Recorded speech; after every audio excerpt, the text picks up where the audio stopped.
Zaposleni v podjetjih so tisti, ki najbolje vedo, kako izgleda njihov delovni proces in je njihov življenjski interes najbolj pripet na to, kako dobro podjetje deluje in kako posluje. Žal se je pri nas skozi zadnjih 30 let delavsko predstavništvo v podjetjih dodobra razgradilo. Tudi upravljanje z državnim premoženjem žal ni nikakršna izjema.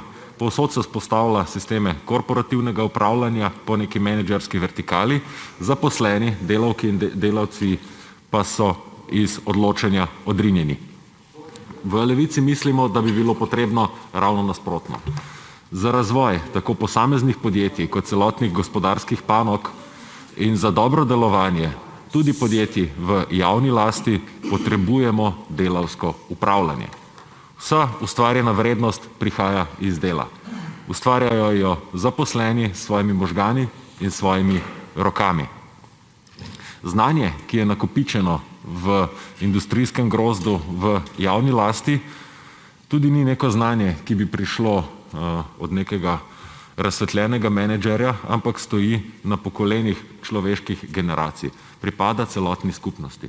To so vse argumenti, zakaj je potrebno podjetja v javni lasti tudi ohraniti, namesto da se z njimi dela kot svinjo z mehom in da se je podreja določeni kadrovski sestavi, običajni taki, ki je po volji tej ali oni vladi, pa je potrebno njihovo upravljanje izročiti delovnim kolektivom, ki v teh podjetjih služijo svoj dnevni kruh, ki so za obstoj teh podjetij tudi najbolj zainteresirana in ki so tisto ključno gibalo za razvojno usmeritev podjetij v smeri, ki je dobrobitna tudi za skupnost, v kateri podjetja delujejo. In ne, da so to zgolj neka korita, ki jih menedžerska kasta izčrpa, politična klasa pa proda.